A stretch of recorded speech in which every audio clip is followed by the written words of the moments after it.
Welcome to Channel AMEC, your insight to the Australian visa system.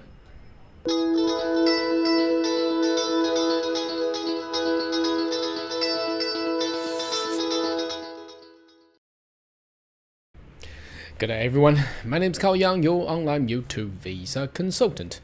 Are you interested in migrating to Australia? Why don't you consider to subscribe to my channel and turn on the bell on the side, so once I have all the updates and news, you'll be the first one getting all the insight. Alright, as you have clicked into today's video, yes, the civil war continues. What sort of war is this? It's between the Department of Home Affairs, Immigration, Education, and also the university institutions and all the public Australians. Now, this has been on a Senate hearing or Senate inquiry into the so-called what they're going to do with the international student cap in order to actually just put the net migration down. However, why do they actually use the education bill or so-called the law to actually enforce on this one? Obviously, I've got some of my insight, but I've just seen a lot of the media coverage, and also some of the well-known migration agent also on YouTube is actually criticizing as well. So what's actually going on, and is the government actually going to implement this so-called international student cap? I have my thoughts on this one, but let's have a look at the news. It's been a week of chaos that the Senate has been blasting the government. So the government is the Department of Education, Department of the Home Affairs, and also the Department and all the Department of the Treasury. So they're asking whether this will actually affect the finance, the economy of Australia. So obviously the university and all the international education sectors came out and said, look, it's already affecting it because there has already been numbers of staff have been fired and laid off, campus closed down, and projecting a lot more other private colleges will close down. So it will definitely affect financially, economically, but it hasn't really.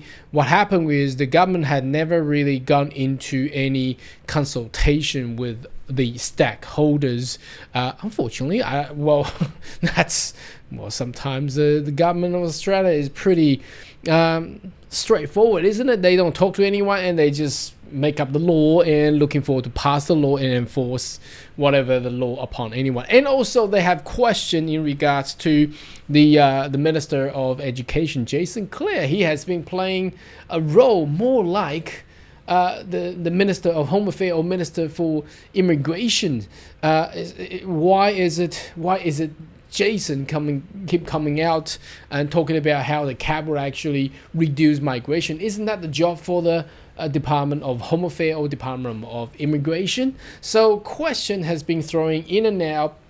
However, it's all interconnected. We cannot just say that there's no relationship between the economy, the export company, export money coming from the international education sector, and that obviously international student coming in will add into the net migration. However, why isn't there a relevant connected law also being trying to be enacted from the Migration Regulation or Migration Act in way to control this, rather than using the education's law to actually enforce this? So it's been juggling around, and it's just chaotic. That's why you see the thumbnail that I've put it in.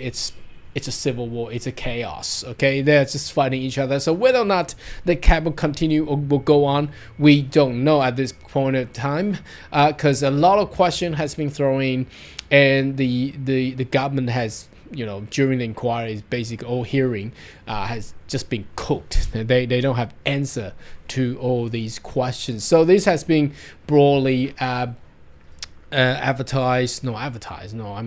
on the media attentions for last week. So I might as well just talk a little bit about. So you see the Colorado News also talking about getting international student cap rational fact right. So whether or not the government doing this is actually correctly done, and they also talking about the actual bill, the actual law is talking about the quality and the integrity. So how would the actual quality and integrity of the education provider connected to immigration? Well, yes, because it is interconnected, as we are also, well, my firms also deal with the education sector together with the immigration services there. So it is interconnected. It's very hard. You can't just have someone question in regards to the control of the quality and integrity. Obviously, if you want a better quality of education, then to be honest, a lot of private institutions will basically be gone because they are not really providing quality and integrity. So anyhow, my little thought on this, you probably have seen other YouTube videos and by other agents or other professionals talking about this. Obviously, their goal is to assist more of the viewer, more of the international student come to Australia.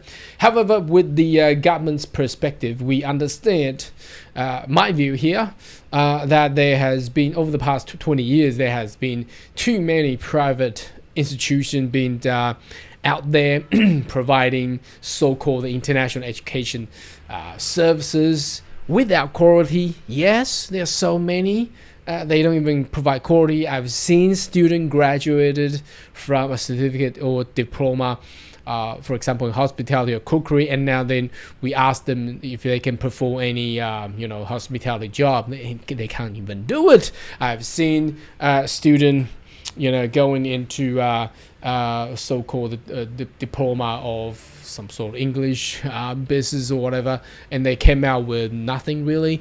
And why are they using this visa for? Well, of course, to extend their stay in Australia. And with what? With work rights. They're actually working in Australia. That is their main goal. There has been too many of these people out there. So obviously, if we go back to here, I can't say that I totally agree with what the Senate hearing and a lot of other professional agents are talking about on the YouTube. But I have my own view here is that yes, the quality and integrity of the education service and overseas students is really required.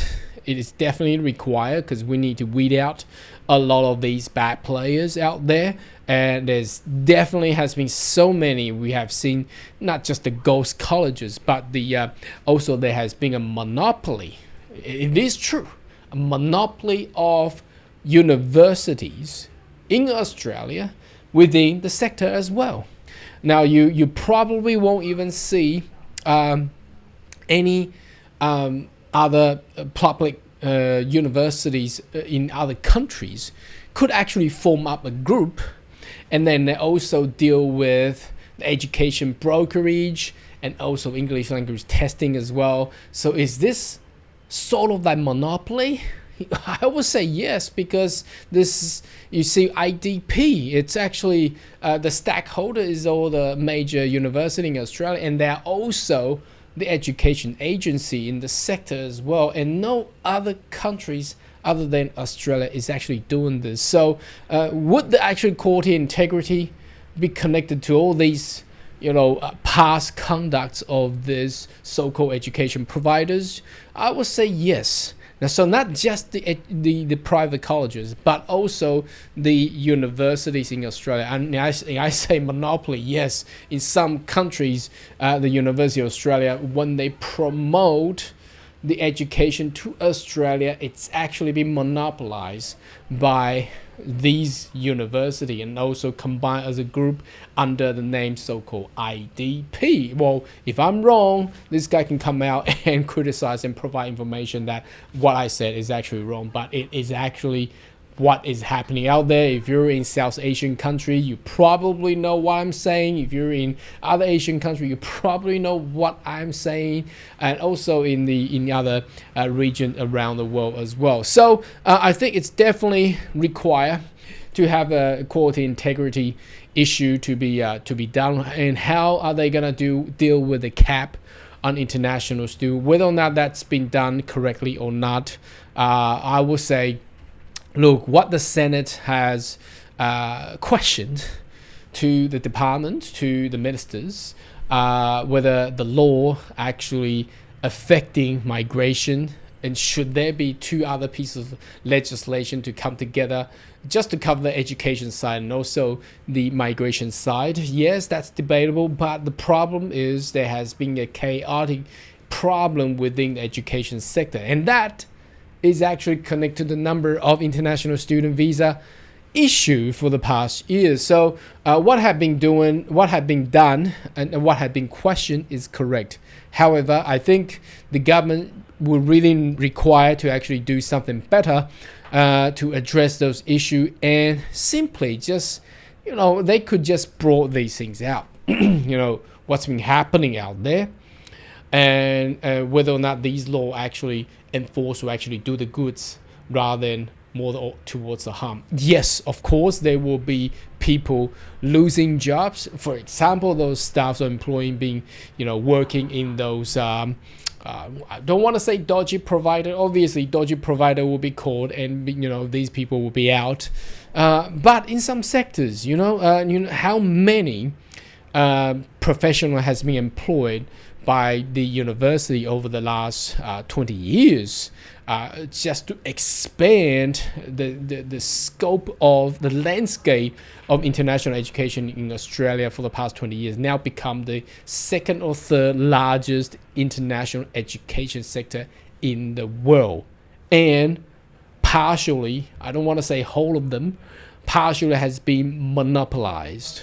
So anyhow, what is your thought? You might have wanted to provide some input and comment right down below, and I'll see you next video. Goodbye.